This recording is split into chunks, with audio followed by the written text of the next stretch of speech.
So let's take a look at Daniel 2 because it's important to set up what happens in Daniel 7. Okay, are you guys ready for that? So here's a statue in Nebuchadnezzar's dream. And this statue has a gold head. It has a silver chest and arms. It has a bronze belly and thighs, and has iron and clay legs and feet. That is the description of the statue that Nebuchadnezzar receives in his dream, okay? Here's why you're going to see in a second, I hope, why it's important to look at this before Daniel 7 if you don't have familiarity. Just follow along. We'll get there. I'm going to, by God's grace, show that the same four key elements are represented in the statue. They're also represented in Daniel's vision, which actually is ironically about 50 years after this. 50 years after Nebuchadnezzar's dream, you have the situation where you have Daniel's vision. One thing I want to point out about the book of Daniel here, since we're in chapter 2 briefly before we go into 7, is that Daniel is an interesting book linguistically because it begins with Hebrew and ends with Hebrew, but in the middle section, it's Aramaic. And it's also fascinating where it becomes Aramaic. It's around verse 4. It says this, "Then the Chaldeans spoke to the king in Aramaic. O king, live forever. Say the dream to your servants, and we will declare the interpretation." That is where it switches. So from that point on, guess what happens? It goes from Hebrew to Aramaic. Now, at the end of chapter 7, as you go into chapter 8, it switches back to Hebrew. So 2, the rest of 2, 3, 4, 5, 6, 7, if I've got all my memory straight here, they're all in Aramaic. So the vision we're going to be looking at in 7 is in Aramaic. The beginning of this that we're looking at now in 2, the beginning is in Hebrew, and then it switches in to the Aramaic. Okay, I hope that makes sense there. So when he reveals the dream, of course, Nebuchadnezzar realizes that he also would have authority, of course, to be able to give the interpretation, because how would one know? And we don't have time to explain all the reasons why this is what it is, but I'm going to explain one thing that tells you what it is. Okay, are you listening? This is from Daniel chapter 2. This is verse 36. Here's what Daniel says to Nebuchadnezzar. This is about the statue on the screen. He says, "This was the dream. Now we will say its interpretation before the king. You, O king, are the king of kings." He means obviously in an earthly sense. "To whom the God of heaven has given the kingdom, the power, the strength, and the glory. And wherever the sons of men inhabit, or the beasts of the field, or the birds of the sky, he has given them into your hand and has made you rule with power over them all. You are the head of gold." So Daniel's interpretation to the king itself is you, and of course this represents Babylon, Nebuchadnezzar and Babylon, the Babylonian Empire, by extension, understand, are the head of gold. Now look what it says, verse 39. "But after you there will arise another kingdom inferior to you, then another third kingdom of bronze, which will rule with power over all the earth. Then there will be a fourth kingdom as strong as iron." And it goes on and explains the fourth kingdom. So if the kingdom after Nebuchadnezzar is the next part, even though Daniel doesn't name it, he's saying, hey, it's not going to be as strong as your kingdom, but it's going to come after you. Well, what kingdom came after the Babylonian Empire? The gold head. Next comes the silver chest and arms. That's the Medo-Persians. That's the Medo-Persians. Remember Darius the Mede? That's where his name comes from. And of course, you remember Cyrus? He's Persian, and all of that. Yo, shout out to Yandel. Shout out to Yandel for a super chat. This is in the middle of the day. I was wondering if anybody would come through. I praise God that you did. Thank you, Yandel, for the super chat. Alan Torres in the house. PR holding it down. Nevada holding it down. Thank you very much. All right. Tony Tone says the Babylonian Empire, Persian Empire, Greece, Rome. That is a pretty standard interpretation for this That is the interpretation I'm going to go with. And we're going to get into some of the reasons why, more so when we deal with Daniel 7. But yes. So here's the point, though. The key is revealed with the beginning. So then we're able to go from there to find out what it is. Then after Medo-Persian, you have the bronze belly and thighs. That's Greece, and the iron and clay legs and feet. That's Rome. The idea with that element is it's a mixture of strength and weakness. However, something very fascinating happens in Daniel chapter 2, verse 44. Notice on the screen right next to me. You guys see that? You guys see right there? That kind of stone from heaven, as it were. This comes and smashes this statue. The stone smashes the statue. Can I read you that part? Daniel 2:44.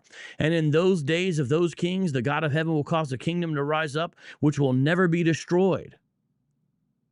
And that kingdom will not be left for another people. It will crush and put an end to all these kingdoms, but it will itself stand forever. So notice, Daniel was telling Nebuchadnezzar there's going to be a king that's going to come after all these other kings are gone, and it's going to be, this kingdom's never going to pass.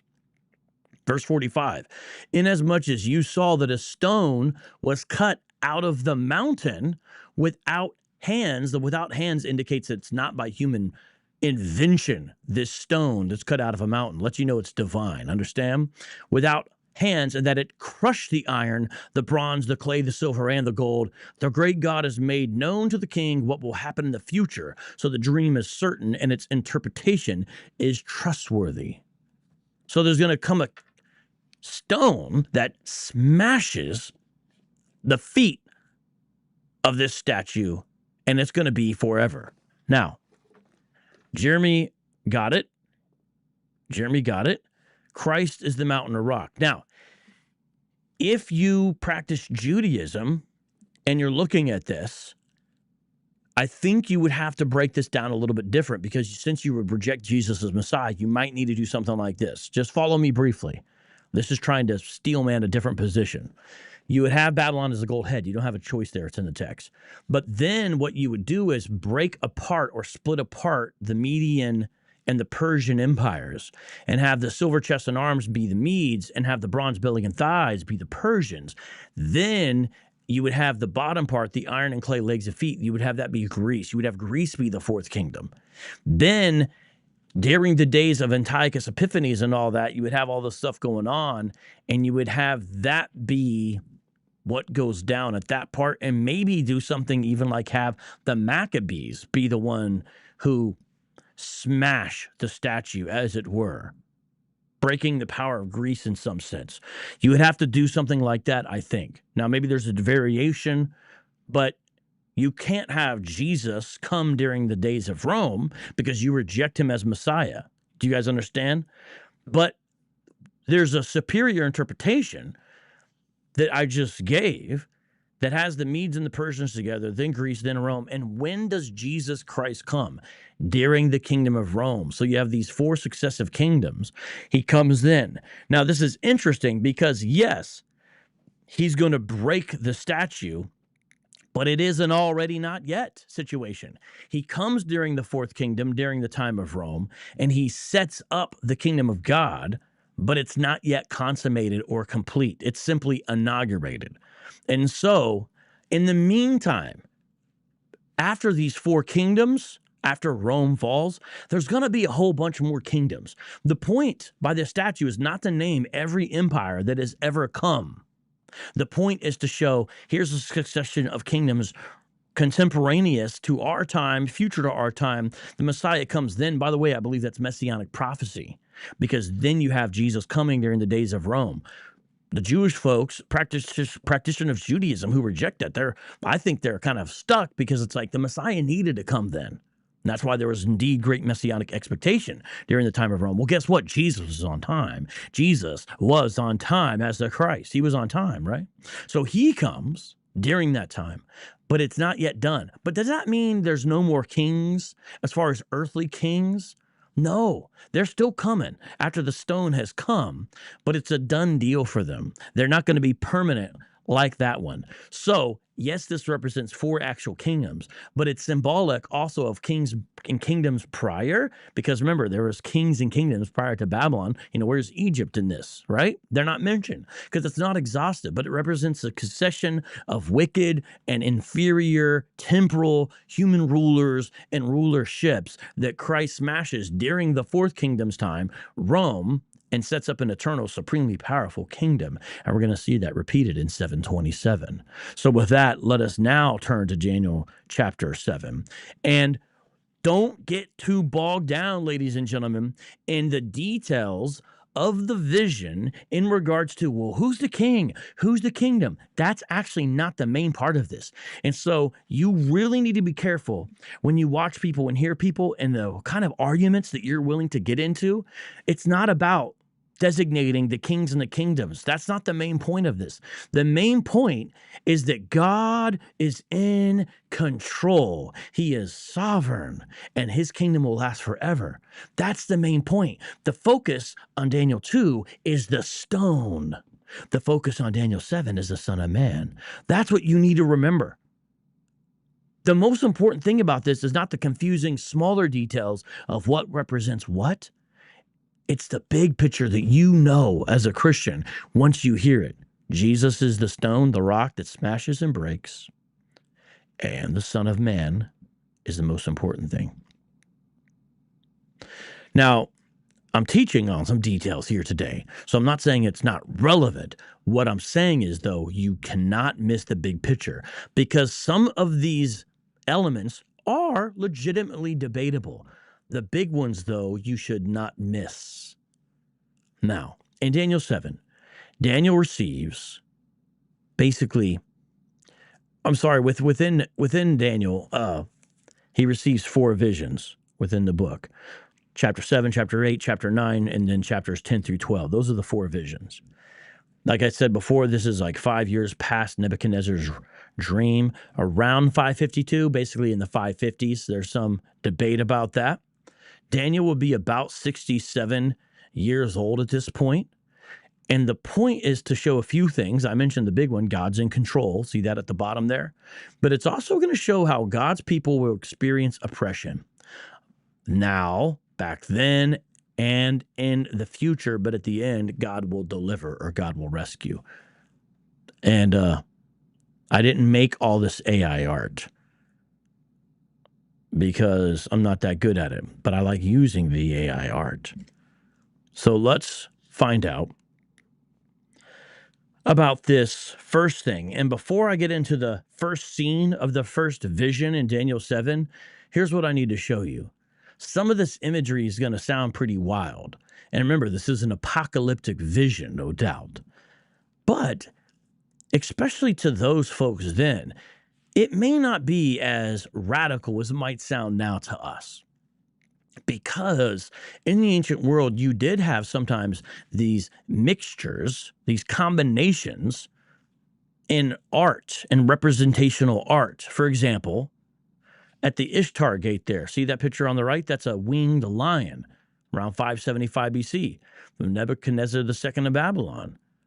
That's exactly what that is. You can find this, and there's been recreations of it. Also, the Assyrian, I think it's called Lamassu. And, you've got the head with the features of a bull and a lion, and it's winged, of course. That's 883 to 859 BC.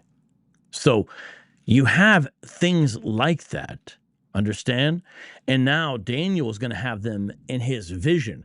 These are not actual, real biological creatures. Neither the ones on here or the ones we're going to discuss, because that's not the point. The point is to use the animal or beastly imagery to portray certain things. Understand that? Now, it's okay to make representational art of the vision.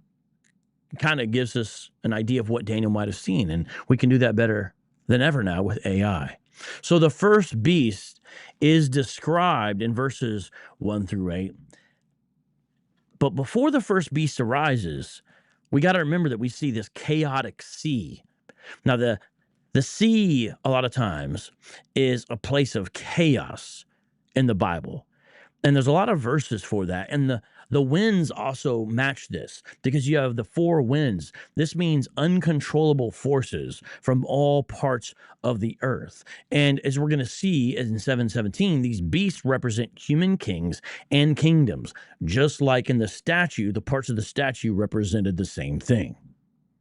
So what do we see when we see the first vision and the first scene? Now, I'm going to talk about it in just a second, but I haven't read this yet. But after we're done with these beasts, we're going to go to the second scene. That's verses 9 through 14. And there we're going to have a judgment room scene where one like a son of man comes into the presence of the Ancient of Days. The Ancient of Days is the idea there is the Ancient One or the Eternal God. And so here in that, you're going to have the divine realm being presented using human figures. And so that's interesting when prior to that you have beasts. Then the second half of chapter 7 after that, verses 15 through 28, that's where you have the angel interpret the vision to Daniel. We haven't got there yet. So 7:1 mentions that it's in the beginning of a reign.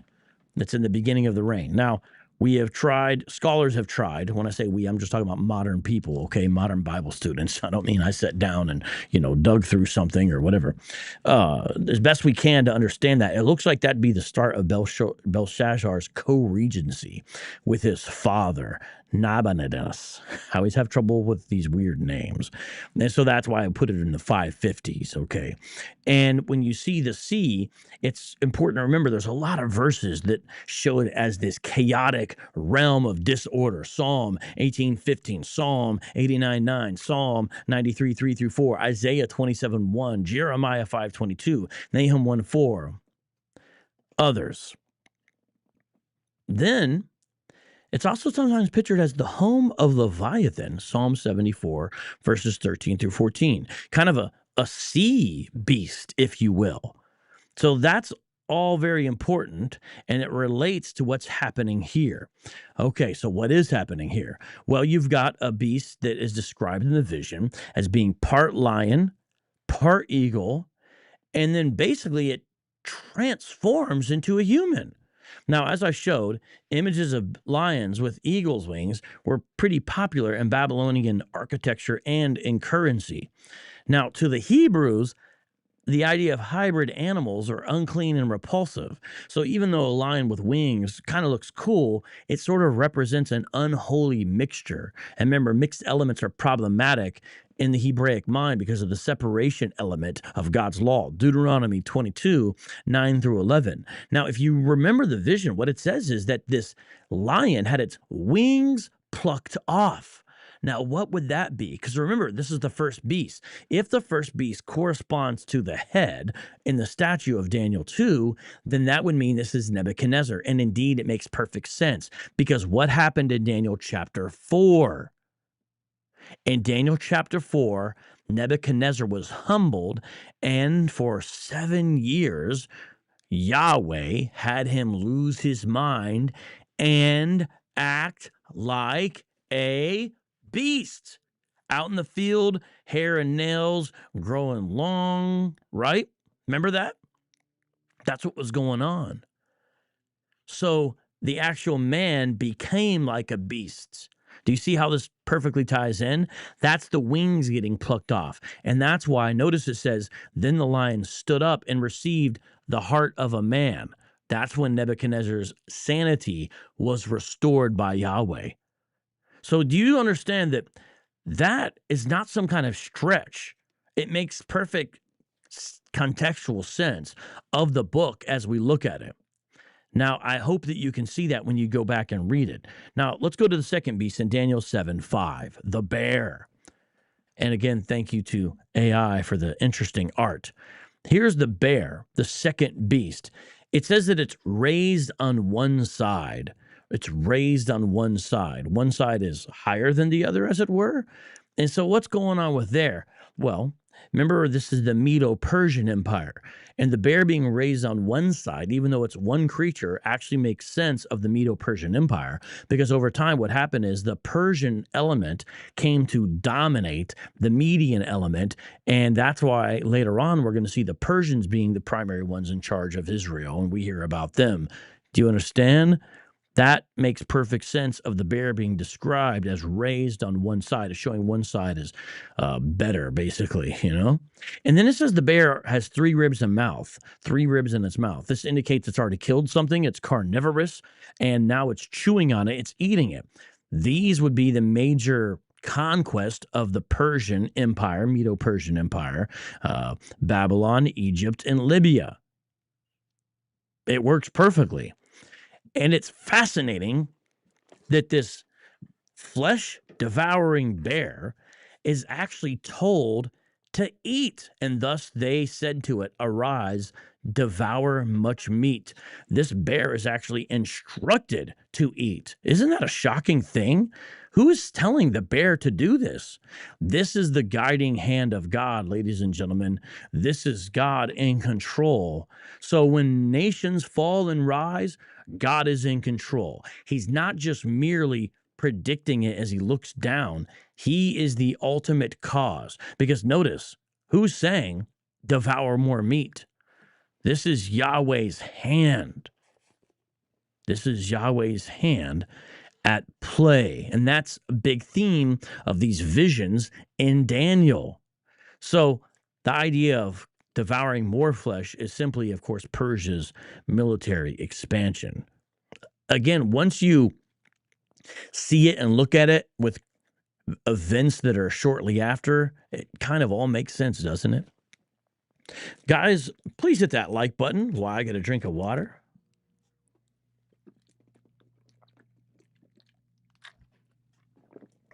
All right. Now, we're going to go to the third beast here, again, thanks to the AI art. Now, this leopard does not have 4 heads like the one described in the vision. It's just too hard to get a cool-looking leopard with 4 heads. I got a couple, and they just didn't look as cool, and so I did this one. I found 2 that I liked, so one of them I chose to put on the cover image. I don't know if you guys saw the thumbnail for this video. I'm not saying that the leopard was the Antichrist because it says Antichrist on the leopard's head. I'm just saying that's what we're going to talk about, and I put one of the beasts on the thumbnail, okay, just in case somebody's wondering what's going on there. The third beast is described as part leopard, part bird, and its unnatural condition is highlighted by the fact that it has 4 wings and 4 heads. Now, wings represent speed, and leopards also represent speed. And so, what do you see with Alexander the Great at the head of Greece? You see him conquering a lot of the known world with great speed. In fact, by the time he was 32 and he had plans to go on and do more, he would march his men day and night and conquer fast and rapid. But when it was time for him to die, they said, "Who's going to take over your kingdom, Alex?" He said, "The strong." So it's like, you guys fight it out. I'm gone. Peace out. Well, what happened after Alexander's death? The Greek Empire was divided into 4 kingdoms. This is what happened in history. Now, remember this.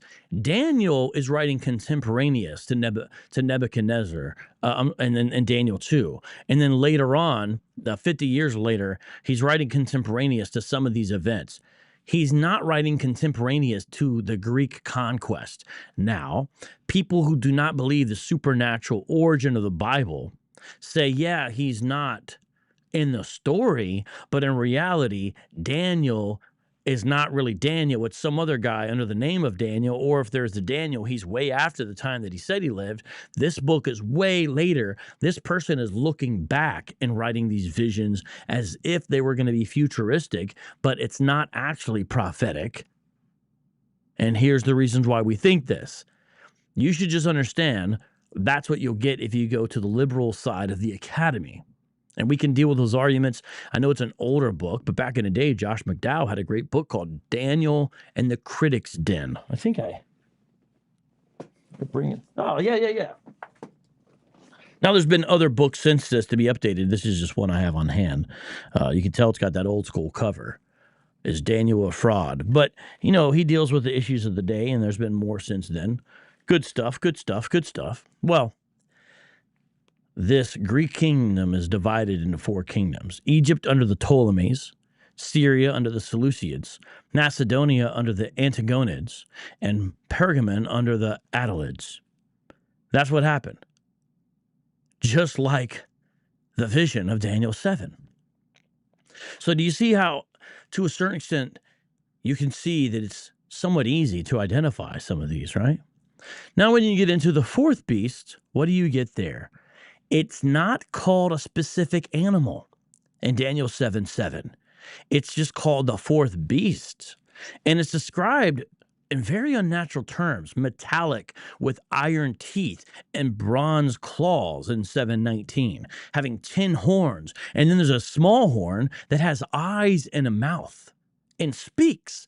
This creature is unnatural and clearly fearsome, as symbolized by its horns, which are representational of great power and authority. And it talks about there's a lifted up horn. That image describes pride and honor, because sometimes it could be godly. That's why I mentioned honor, but sometimes it could be sinful. There's different examples from Psalms, for example, Psalm 89:17, Psalm 75:5. Compare those and you'll see what I'm talking about. So this stems apparently from an image of a powerful animal lifting up its head, right? Picture like the rhino, you know? So in some ways, there's this climax of the vision when the little horn sees and speaks like a human. Now, understand, up to this point, everything's described as a beast. And even though the 4th beast is not called a leopard or a bear or a lion or specifically anything like that, it's still described as a beast, yet one of the horns is human-like. This indicates something different with this. Don't you see how it indicates something very different? Now, we're going to talk about that, but I'm going to read you the verses that relate to this that are on the screen so you can kind of keep track here, okay? Daniel 7, verse 7 says this. I'm rereading this. After this, I kept looking in the night visions, and behold, a 4th beast, fearsome and terrifying and extraordinarily strong, and it had large iron teeth. It devoured and crushed and trampled down the remainder with its feet, and it was different from all the beasts that were before it, and it had 10 horns. If these are describing succeeding empires, and the evidence indicates that they are, if you have Babylon first, and then if you have Medo-Persian next, and then you have Greek next, what's after the Greeks? Rome. That would be the 4th beast, and that would be the 4th kingdom. And I think we get some help by seeing the stone coming during the days of Rome in Daniel 2. That's why it was important to look at Daniel 2 prior, because this shows you Jesus is born under the Roman Empire. Now, what about the 10 horns? This is where the debate comes in. Now, notice it's sort of a minor part of it, but lots and lots of debate. Some people try to make this certain Roman emperors. They'll try to say, oh, these are these different Roman emperors. I don't think that works. People have interesting ways that they try to make it work. This is the part where I say I'm still figuring that out and thinking about it. What it seems to be to me is, though, simply a representation, a way to say, and there's going to be a bunch of other kingdoms and kings after this 4th beast. And out of one of those is going to come the Antichrist. Now, it does not use the term Antichrist. I've already seen people in the live chat that don't believe the little horn is the Antichrist. I will not even argue with you at great length, because remember, the main point of this is not about the Antichrist. It's about the Son of Man. We're going to get to that in just a second. And so there is some differentiation. If I was a practitioner of Judaism, they often would say that the little horn is actually Antiochus Epiphanes. I don't think the evidence indicates that's who it be, but I don't think you have much other recourse if you don't hold to the New Testament, sort of completing the vision and explaining it further, because you don't have the Messiah. Daniel 7:8 says this, while I was contemplating the horns. Notice Daniel was thinking about it. He doesn't just get this right away. And that's important, because when people run around like, oh, Daniel himself was, remember, this is a dream interpreter. He's thinking about what this means. Behold, another horn, a little one, came up among them, and 3 of the first horns were pulled out by the roots before it. This seems to indicate that this little horn is destroying other kings or destroying other kingdoms. I've heard lots of different theories about what it is. Where I'm settled at is what I can gather, putting Old and New Testament together. It's simply a way to say when this little horn, who I do perceive to be the Antichrist, comes during that time, he's going to destroy the other rulers. They're going to be subservient to him. Now, when our friend with the small mustache, when he was hanging out, when he was coming around, and I say that facetiously, I just don't want to actually say his name, but sometimes I end up saying his name anyway, but apparently it's bad for the algorithm. I don't know. When that guy was coming around, when the man with the little mustache was coming around, what happened there? What happened there, huh? Well, he conquered a number of nations and all this, and because of that, there was people during that time that maybe speculated, well, maybe that guy is the Antichrist because look, he conquered this one, this one, this one. I think it's obvious that he was not the final AC, but AH was definitely a type of AC. Because John said there's a whole bunch of them, right? But look at verse 8. While I was contemplating the horns, behold, another horn, a little one, came up among them, and 3 of the first horns were pulled out by the roots before it. And behold, this horn possessed eyes like the eyes of a man, and a mouth speaking great boasts. So notice how this one's more human-like. And that's why it makes sense to put it down to being a figure, an individual that you can center on. Because notice, this is just focusing on one individual. So if you say, oh, Antichrist, then it makes sense. And I think you see sort of, there's a superiority versus these other ones that are like beasts in the sense of, oh, this is a man. And there you have the devil animating, working with, empowering him. And that is from 2 Thessalonians 2, which I believe is relevant to this because I would hold the man of lawlessness. Nate 2D2, the best moderator, could you put up the link for our Man of Lawlessness live stream we recently did, because I think that's important background to this show, is the same one who is the little horn, who was also the Antichrist, who was also the beast in Revelation 13. And I would say those are really the places besides 1 John that actually says Antichrist, where you have him being discussed. Now look at these other verses related to the little horn and the fourth beast here. In verse 19 of chapter 7, what's it say? Then I desired to know the exact meaning of the fourth beast, which was different from all the others, extraordinarily fearsome, with its teeth of iron and its claws of bronze, and which devoured, crushed, and trampled down the remainder with its feet, and the meaning of the 10 horns that were on its head, and the other horn which came up, and before which were 3 of them fell, namely that horn which had eyes and a mouth speaking great boast, and which was larger in appearance than its associates. I kept looking, and that horn was waging war with the saints and overcoming them.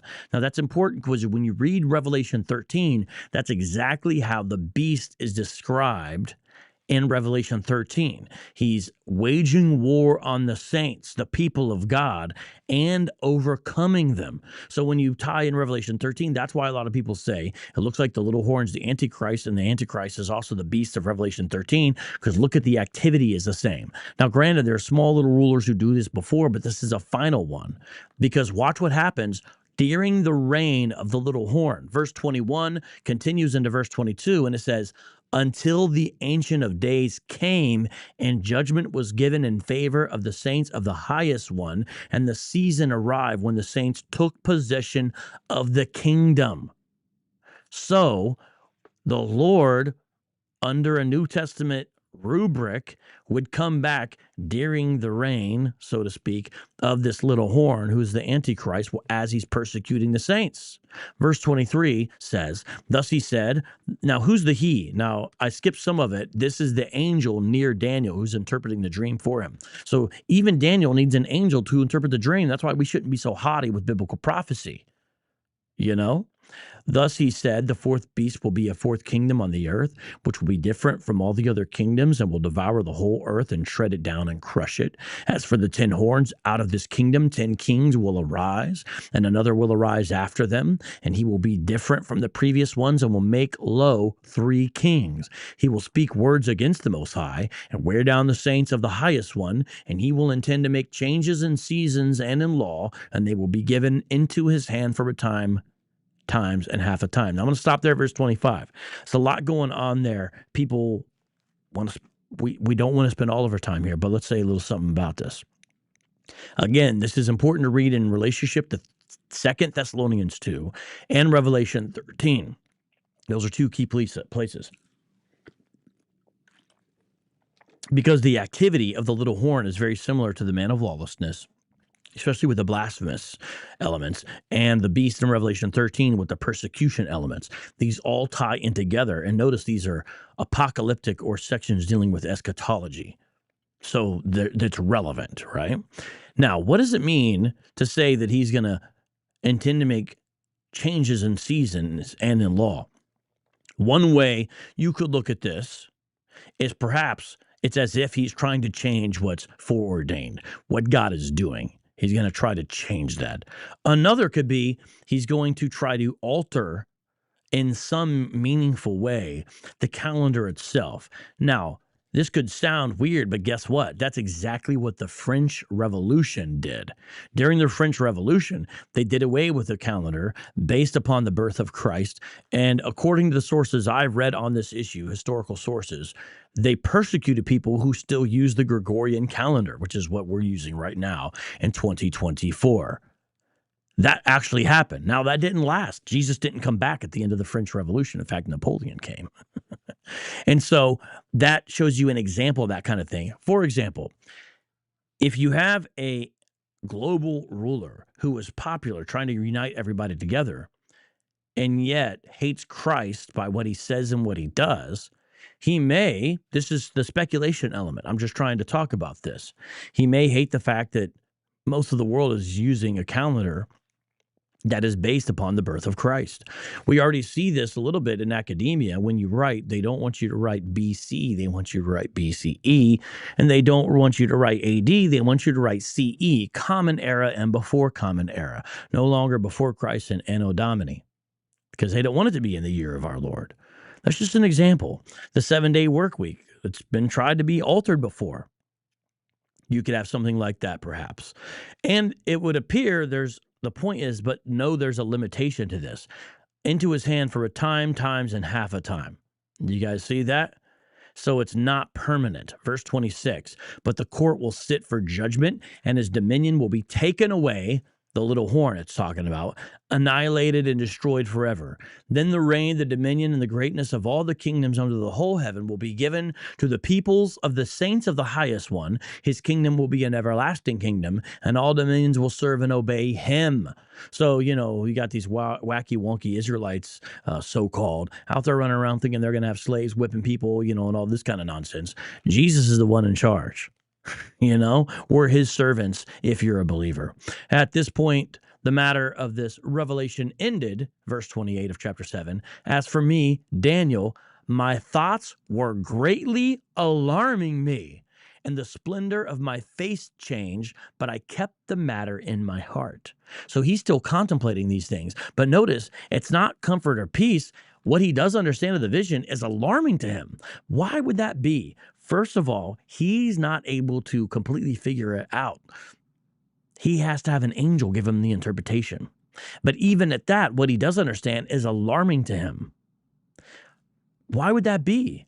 Because remember, it talked about there's going to be the reign of the Ancient of Days at the end, most likely because of the elements of all this turmoil and chaos and God's people being persecuted and the fact you're going to have this evil ruler be in charge for a while.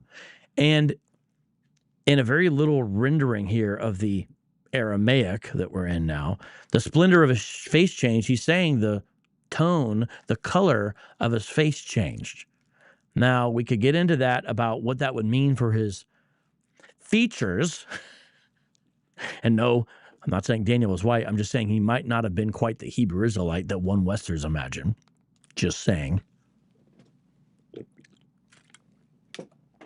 Now, let's go, and I'm going to say something in the words of Trimper Longman.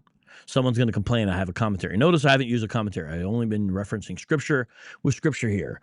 But here, I found it helpful what he said, because people try to make the fourth kingdom, which I do believe is Rome, they try to make it extend into the modern era, and I think that's a problem.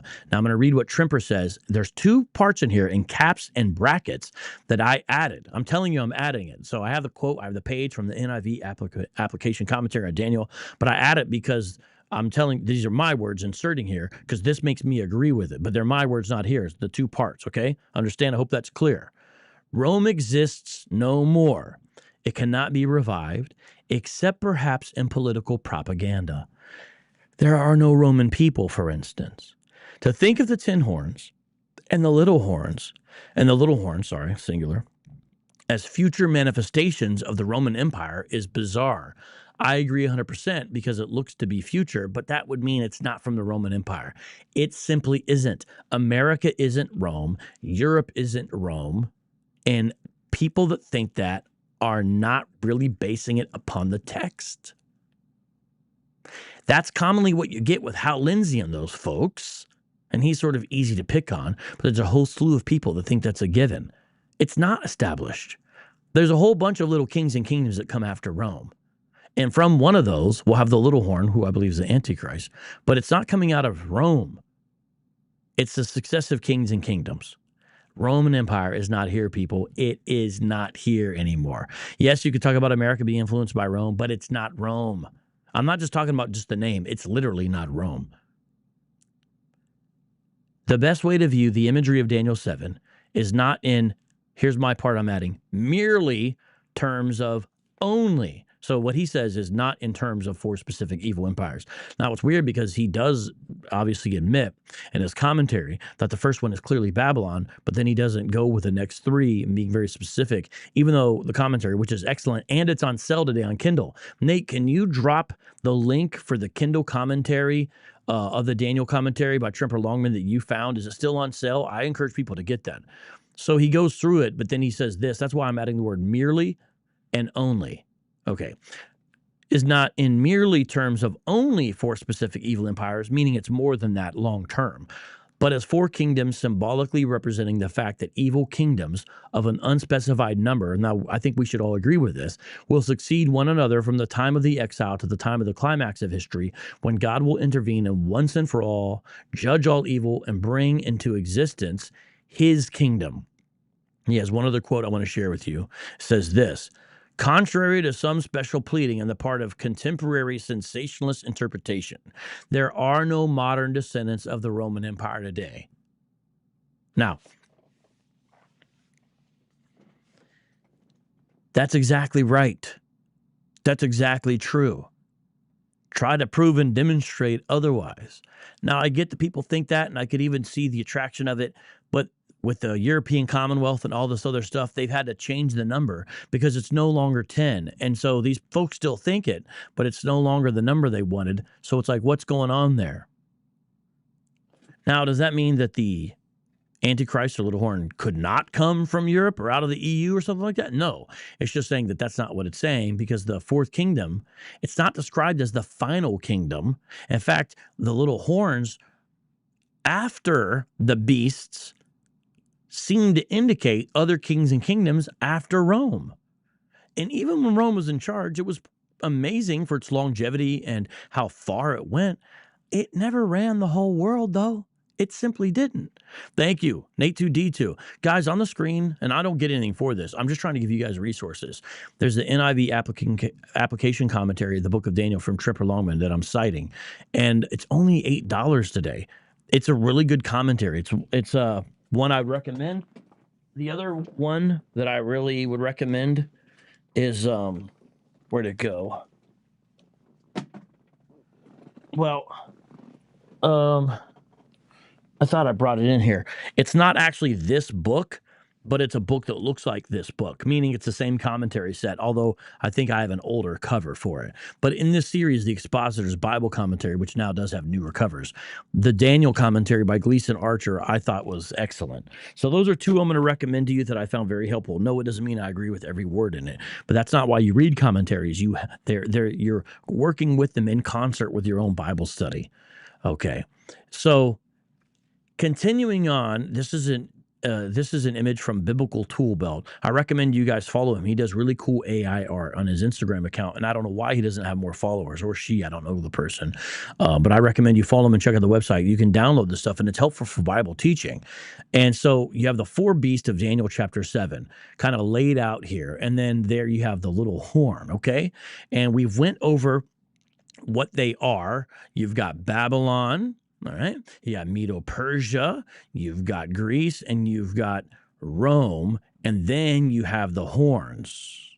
Okay, let's zoom in on the little horn, who I believe is the Antichrist, the beast, or the lawless one. This is not a hill I would die on, but only in 1 John does it actually say Antichrist, and then, of course, in 2 John one time. But the question is, are we talking about the same figure? And because of the actions and the characteristics and character of this one described, it's clear, but I'm not making this up. A lot of interpreters do agree with this, really across the board, from Disby to other things. Now, not everybody. I saw earlier we have a preterist in there. They're not going to think that. They're not going to think that, you know. I mentioned it doesn't say Antichrist. What we're doing is we're combining the characteristics. And a key thing there is to look at Revelation 13 in concert with 2 Thessalonians 2, in concert with 1 John, and in concert with Daniel 7. When you put those together, you got to say, are we talking about the same person? Because it sounds like we are. And it's a future person who's going to be ahead of a whole wicked, evil government. That is the kingdom that's going to be in power when the Lord comes back. So it's the Antichrist, the little horn, the beast, the lawless one's not going to be in charge of Rome, because Rome's gone. It simply is. Now, that's not even the most important part of this. Are you guys ready for the most important part of this? Let's get ready for the most important part of this. I think this is important. Let me see. I'm going to play a sound effect with this. Where's my sound effects? I don't think they're working. Oh man, I don't have my heaven sound effect. I used to have a heaven sound effect. I can't find it, so I'm just gonna play the fire one, and then I'm gonna read Daniel chapter 7, 9 through 14.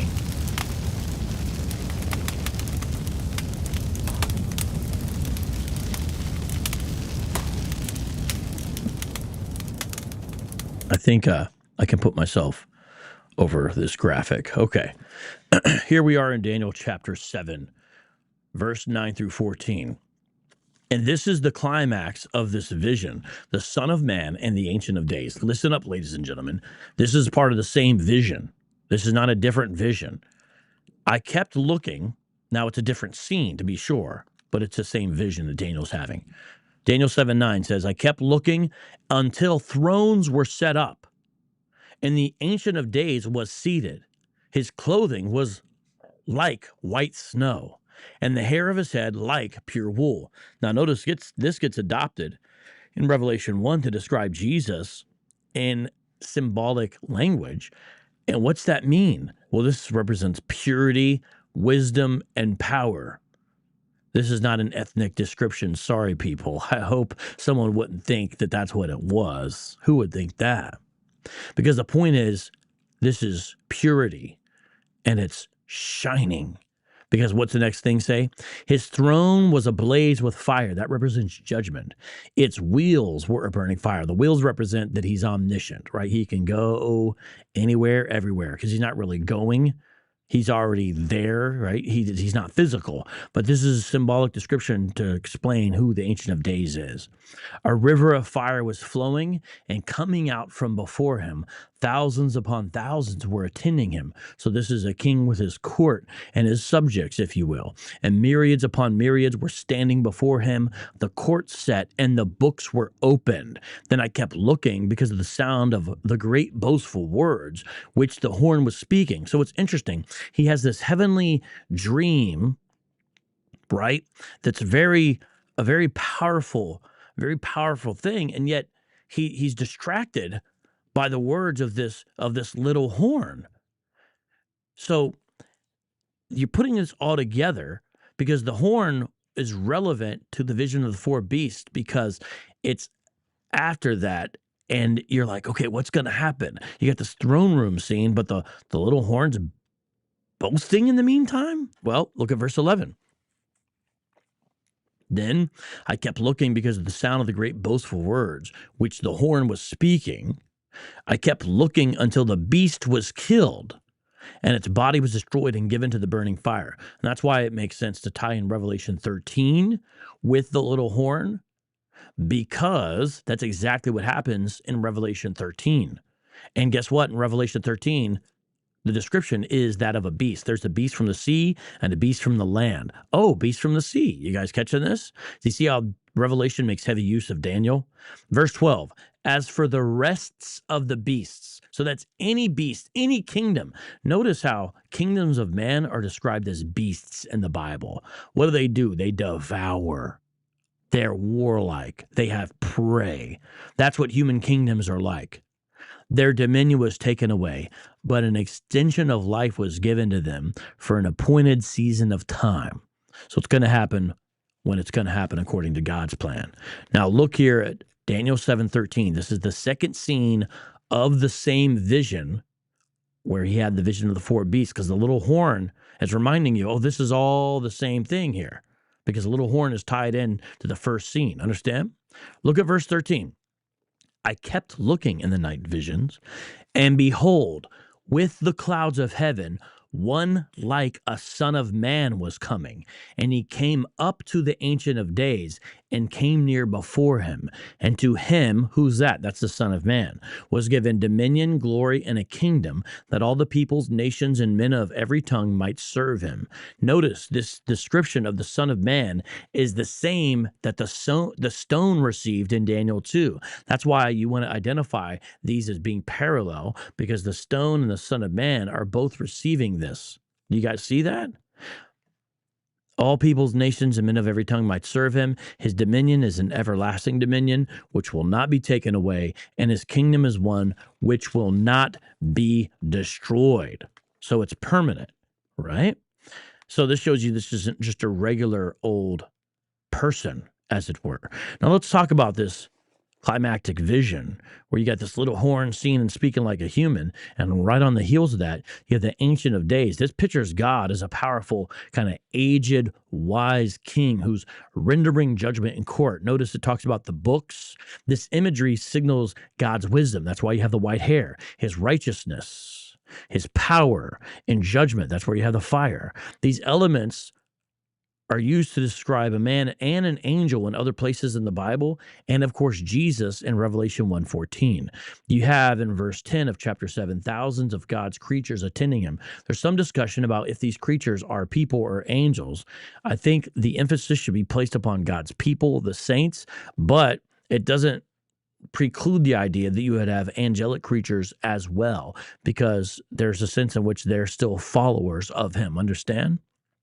Verse 11, in the Old Testament, a lot of times Son of Man will simply mean human being, especially in the book of Ezekiel. He keeps on calling himself Son of Man. It just means a human being, right? But notice it says this figure is like a son of man. That's very fascinating. So when people try to say, oh, Jesus, Son of Man, just saying he's a human, no. What's the background? It's Daniel 7. It's Daniel 7 because it says like. That's interesting. Do you guys catching this?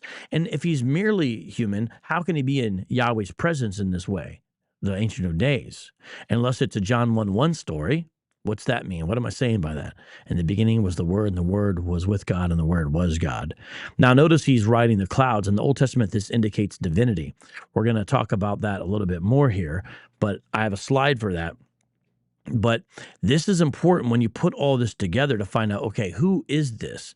What is going on here with the Son of Man and the Ancient of Days? Well, Jesus' favorite self-designation for himself, and you can see in places like Matthew 8:20, is the Son of Man. Well, that's very fascinating. Why? Because the definite article is not in Daniel 7.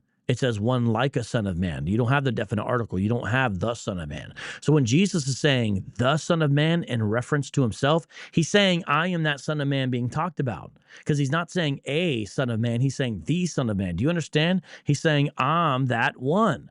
That's the only place where you could go to understand what Jesus is saying when he says son of man, especially when he says the son of man. Now, in Aramaic, which this section is written in, that's bar anash, and the Hebrew equivalent would be ben Adam.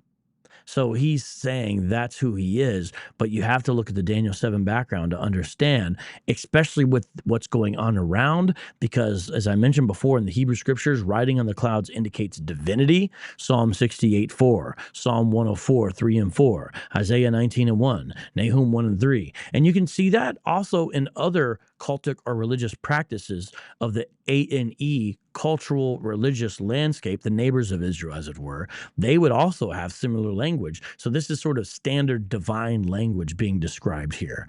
It's being co-opted for a subversive element to say this is the one true God, but notice it's a son of man being described in divine terms. Fascinating, right?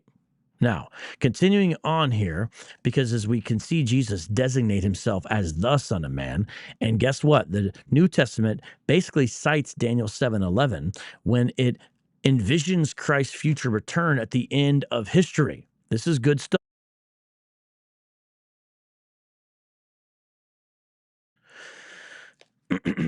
So, he's going to ride on the clouds to defeat the forces of evil. This is in Matthew 24:30, Mark 13:26, Mark 14:26, Luke 21:27, Revelation 1:7. Now, when you get to Daniel 7:12, I would also encourage you to look at Revelation 19:20. These all tie in, but let's actually look at some of these, because if you're like, well, I don't know. Can I show you what I'm talking about? Can I show some of these? Because I want you guys to see this for yourself. I don't have all the verses on the screen, but I have the references. And I'm going to look at Mark 13 first. And let's see what it says. You got to keep in your mind the background of Daniel 7. And here's what Mark chapter 13, verse 26 says. And then they will see the Son of Man coming in clouds with great power and glory. Now, you have people who try to say, well, that's not actually Jesus. He's talking about someone else, like Bar Ehrman. We don't have time to get into that today, but no, you can tell Jesus is talking about himself when he talks about Son of Man. He's not talking about somebody else. And that means he is taking a divine title for himself, according to the imagery of Daniel 7. Matthew 24:30 says, and then the sign of the Son of Man will appear in the sky, and then all the tribes of the earth will mourn, and they shall see the Son of Man coming on the clouds of the sky with power and great glory. So do you guys following this? Now look at Matthew chapter 26, verse 64, what it says. Jesus said to him, you yourself said it. Nevertheless, I tell you, hereafter you will see the Son of Man sitting at the right hand of power and coming on the clouds of heaven. Now watch what the high priest says in reaction to this. This is during Jesus' trial. Then the high priest tore his garments and said, he has blasphemed. What further need do we have of witnesses? Behold, you have now heard the blasphemy. What do you think? They answered and said, he deserves death. Now, why would they react that way? They knew their Old Testaments. Now, I understand it wasn't the Old Testament to them. The point is they knew their Bibles. They knew their Hebrew scriptures. They knew he was referencing himself as the Son of Man in Daniel 7. It was obvious to them as people who knew God's law. That is thought of as blasphemy by them because it's divine. And yet Jesus says, yeah, that's me. Revelation 1:7 says, behold, he is coming with the clouds, and every eye will see him, even those who pierced him, and all the tribes of the earth will mourn over him. Yes, amen. I am the Alpha and the Omega, says the Lord God, who is and who was and who is to come, the Almighty. That's Jesus, ladies and gentlemen. Don't tell me Jesus isn't described as God in the Bible or didn't claim to be God. Now, let's continue on here. I'm going to go back again. Oops, I went too far back. Oops, my bad. Hold on, let me fix it. Okay. Now, let's talk about this idea of the cloud rider. The cloud rider. Because that idea is something that we take for granted. Oh, this just sounds like religious Bible stuff. No, this cloud rider language is very key to this. Can I show you some of the verses so you can see? So when Jesus utilizes this, he's playing upon an Old Testament motif, and the Old Testament contains this motif for God. Psalm 18:10. He rode upon a cherub and flew, and he sped upon the wings of the wind. And right before that, it says he bowed the heavens and came down with thick darkness under his feet. And right after that, it says he made darkness his hiding place, his canopy around him, darkness of waters, thick clouds of the skies. Well, this is talking about Yahweh. Because verse 15 says, at your rebuke, the verse 15 of Psalm 18 says, then the channels of water appeared, and the foundations of the world were laid bare at your rebuke, O Yahweh, at the blast of the breath of your nostrils. Do you guys see that? Wow. And by the way, I just want to share this. Verse 16 of Psalm 18 says, he sent from on high, he took me, he drew me out of many waters. And then it goes on to say, Yahweh is my support. And verse 18, verse 20 says, Yahweh has rewarded me. Verse 21 says, Yahweh again. Do you understand? Verse 24 says, Yahweh has recompensed me. Yahweh, Yahweh, Yahweh. Verse 28 says it again. Verse 30 says it again. So it's obvious who it's talking about is my point. And yet Jesus co-opts himself. Go check out Psalm 18. You'll see what I'm saying. Now let's go to Psalm 97.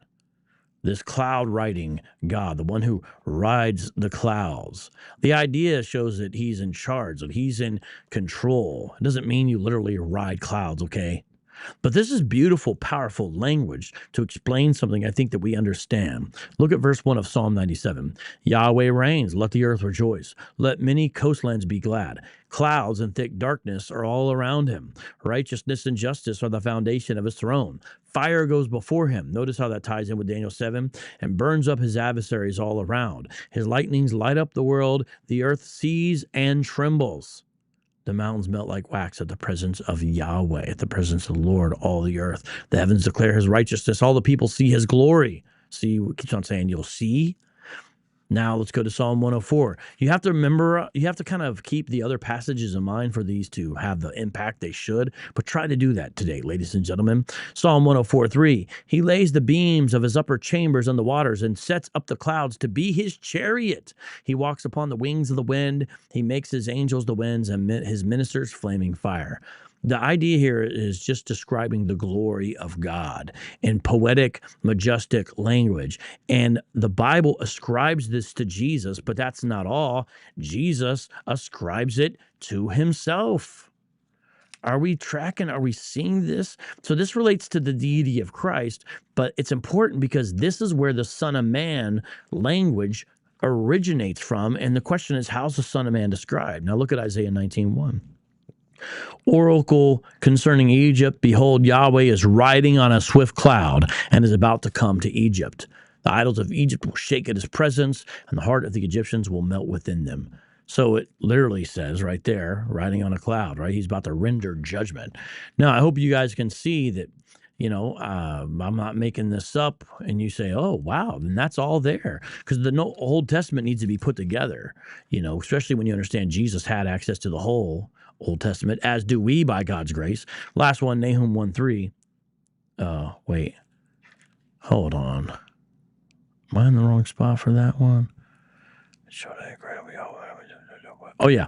Nahum 1:3. Yahweh is slow to anger and great in power. Yahweh will by no means leave the guilty unpunished. And whirlwind and storm is his way, and clouds are the dust beneath his feet. Okay, you guys getting the picture of the cloud riding God, as it were? Now, when we look at Daniel 7:14, this is the Son of Man. This is the centerpiece to Daniel 7. It's not about beasts. It's not about which one is who or what. That's important because it shows the Bible shows the future. It lays it out. This is apologetics, no doubt about that. But that's not the most important thing, is which beast is who and who what, little horn. I got into that. We talked about that. And you can draw your own conclusions. I pray that you get into this and it's helpful for you as well. Shout out to Jay Fry for the super chat. Thank you very much, my man. Coming through as you often do. Let me give you a round of applause. Thank you. You're a regular supporter, and I appreciate that. You and Yondell and a number of others help hold it down, make this happen. Now, in Daniel 7:14, I want to remind you of what it says. To him was given dominion, glory, and a kingdom, that all the peoples, nations, and men of every tongue might serve him. His dominion is an everlasting dominion, which will not be taken away. His kingdom is one which will not be destroyed. Now that's beautiful. That's power. And by the way, it clearly destroys false religions like Hebrew Israelism or any other ethnic, national-based religion, because it talks about everybody, and there's no way to just interpret that as beaten slaves or some nonsense. Look at Matthew 28. What does Jesus say? Jesus came up, this is verse 18, and spoke to them, saying, all authority has been given to me in heaven and on earth. Who was given all authority in heaven and on earth in the Old Testament? Daniel 7, the Son of Man. So when Jesus calls himself Son of Man and people are like, oh, that's just him saying he's a human. Duh. Bro, have you read Daniel 7? And then you read words like this? We got to put our Bibles together, people. It's a blessing to have the Old and New Testament, isn't it? Isn't it a blessing to have the revelation of Jesus as the Christ? Isn't it a blessing to live in this time when we can use cool AI art? I think so. Look at Revelation 5, verses 9 through 13. Tell me if this isn't describing the culmination of Daniel's vision. They sang a new song, saying, worthy are you to take the scroll and to open its seals, because you were slain and purchased for God with your blood people from every tribe and tongue and people and nation. That's exactly what Daniel said would happen in the everlasting kingdom. Or rather, I should say, what Yahweh gave the vision to Daniel and the angel interpreted for Daniel that he wrote down for us that we read now today in 2024, Wednesday, October 9th at 4:48 Pacific time. Verse 10, you made them to be a kingdom. Has new meaning now when you think about everything else where these beasts are kings and kingdoms, and you see here's an everlasting kingdom, and guess what it says? And you made them to be a kingdom and priests to our God, and they will reign upon the earth. Why? Because we're with him and he's in charge, and that's that. Now look, I just want to show you the rest of this because you'll see how it ties in yet again to the Daniel 7 throne room scene of the vision. Verse 11 of Revelation 5, it's on the screen. It says, then I looked and I heard the voice, notice, similar language to Daniel 2, right? Then I looked and I heard the voice of many angels around the throne and the living creatures and the elders, and the number of them was myriads of myriads and thousands of thousands. Notice how similar this is to the throne room scene in Daniel 7, saying with a loud voice, but look who they're worshiping. Worthy is the Lamb that was slain. Don't tell me Jesus isn't God. Unless you're telling me you don't believe the Bible. To receive power and riches and wisdom and strength and honor and glory and blessing and every created thing which is in heaven and on the earth and under the earth and on the sea and all things in them, I heard saying, to him who sits on the throne and to the Lamb. So this is the Ancient of Days and the Son of Man from Daniel 7. Be the blessing and the honor and the glory and the might forever and ever. And the four living creatures kept saying amen, and the elders fell down and worship. Isn't it fascinating that God has at his throne four living creatures as well? So when you put all that together, I think that's some powerful stuff. Now, we went backwards and looked at it, no doubt, and I want to look at just a few other things on today's live stream, and that's a thumbnail for it today. Download that, screenshot it, share it.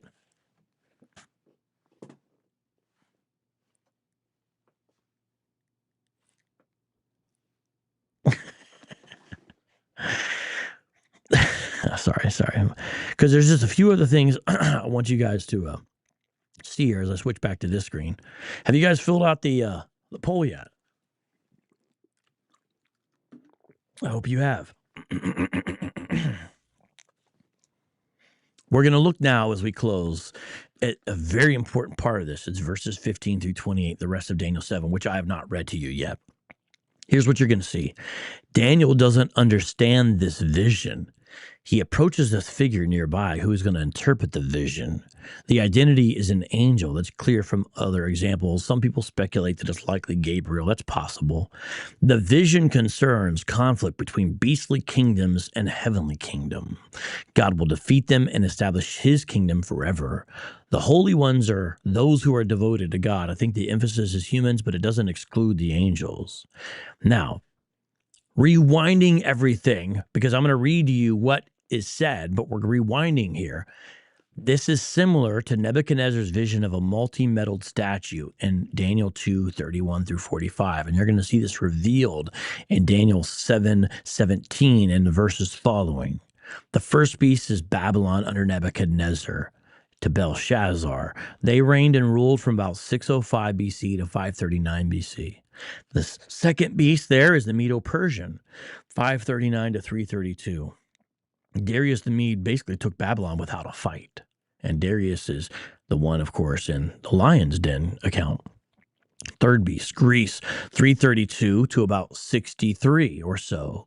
There you have Alexander, who beats Persia and expanded east all the way to the Indus River. Very expansive, that Greek empire. The fourth beast, as Rome, is from about 63 BC. I think earlier I said with the third beast it was 63 AD. I apologize if I said that. I meant to say 63 BC. That's about to when we understand Greece having its empire. Now you have Rome from about 63 BC to about 476 AD. Notice how much longer that is. You know, you look at the other ones, 25 years, 30 years, 40 years. Then you have Rome, which is 500. That's unbelievable. That's quite unbelievable. To 476 AD. Now, a person could look at this and just say this may simply just represent successive evil human kingdoms. Now, it does represent that, but it doesn't only represent that. These are very four specific kingdoms, but there's lots that still are after that, just like there was others before it. This is just giving an example right then and has some prophecy thrown in to let you know, hey, the Bible can be trusted. And so you look at all this together and you're like, oh, wow, but God's going to come destroy them all. Spiritual war stands behind human conflicts. And this is such a beautiful thing. When you look at this, let's look at it together. And we're going to finish Daniel out, because you do need to make sure that you've got Daniel 7, the end part after the throne room, because that's when the angel gives the interpretation. Now, we've read a couple pieces of it, but we haven't read it all in its entirety. So let's read the interpretation of the dream in Daniel 7. As for me, Daniel, my spirit was distressed within me, and the visions of my head kept alarming me. I came near to one of those who were standing by and began seeking out from him the exact meaning of all this. So he said it to me and made known to me the interpretation of these things. And I was just quoting the person standing next to him, who's understood to be an angel in the way he's described. These great beasts, which are four in number, are four kings who arise from the earth. Notice it doesn't say they're the only ones who ever existed or anything like that. But the saints of the highest one will receive the kingdom and possess the kingdom forever for all ages to come. Then I desired to know the exact meaning of the fourth beast. Notice how he understood more clearly the first three, it seems, but the fourth one is the most perplexing of them all, which was different from all the others, extraordinarily fearsome, with its teeth of iron and its claws of bronze, and which devoured, crushed, and trampled down the remainder with its feet. And the meaning of the 10 horns that were on its head, and the other horn which came up, and before which 3 of them fell, namely, that horn which had eyes and a mouth, speaking great boast, and which was larger in appearance than its associates. I kept looking, and that horn was waging war with the saints and overcoming them. Again, that's Revelation 13 echo, or vice versa. Revelation 13 echoes Daniel 7 there, all right? Till the Ancient of Days came, and judgment was given in favor of the saints of the highest one, and the season arrived when the saints took possession of the kingdom. Thus he said, the fourth beast will be a fourth kingdom on the earth. Doesn't say the final kingdom. Notice that, which will be different from all the other kingdoms and will devour the whole earth and tread it down and crush it. As for the 10 horns, out of this kingdom 10 kings will arise, and another will arise after them, and he will be different from the previous ones and will make low 3 kings. He will speak words against the Most High and wear down the saints of the highest one, and he will intend to make changes in seasons and law. They will be given into his hand for a time, times, and half a time, but the court will sit for judgment, and his dominion will be taken away, annihilated, and destroyed forever. That's the little horn. What's going to happen to him? Then the reign, the dominion, and the greatness of all the kingdoms under the whole heaven will be given to the people of the saints of the highest one. Notice how Jesus said that's what he got in Matthew 28. And Revelation says that as well. His kingdom will be an everlasting kingdom, and all the dominions will serve and obey him. At this point, the matter of this revelation ended. As for me, Daniel, my thoughts were greatly alarming me, and the splendor of my face changed, but I kept the matter in my heart. Then it goes to Daniel 8, which is vision of a ram and a goat. So you see verses 19 through 22 there, focusing on the fourth beast and these emanating horns. It's particularly violent. And the ultimate battle here is the little horn versus the holy people of God. And it will seem like he's winning, but it's only for a season. So the interpreting angel says that this beast represents kingdoms, and the horns represent kings, which is basically a way to say rulers, people in charge, right? Now, there are people who try to say the fourth kingdom is Greece and the little horn is Antiochus Epiphanes from 215 to 164. That's when he's running around. But you have to ask yourself, does the little horn really match Antiochus Epiphanes? Doesn't seem like it. He's simply not that important, for lack of a better word. And when you see the people who are the holy ones, verse 27, there's some people who say that could also be a way to describe angels only, but I think it's the people of God with the angelic host. Daniel is stunned by all this, though, and only has strength to ponder the vision. Now, this is very fascinating, isn't it? I hope that this was a blessing as you look at this today. I hope that you learned something, and I understand not everything will be made clear, though. I understand that. Not everything might be made clear in this live stream. But I do pray that there's some more clarity that is brought here, because as we look, we can see that the Bible interprets itself, and then we match it up with contemporaneous and then future history. There's some clear lines that I think we can draw without going far out of bounds. This is not something that we should be arguing about when it comes to some of these smaller details. I don't mind a good discussion. I don't mind listening to people. But we have to ask ourselves, does it really make sense to have these hardcore arguments where we're kicking people out of the kingdom and acting fool over some of those? I don't think so, because the big picture is that, yes, the saints of God will be persecuted by wicked kingdoms, and especially at the end. But Jesus is going to come back, smash all that were before, and set up an eternal kingdom. And that is what we look forward to.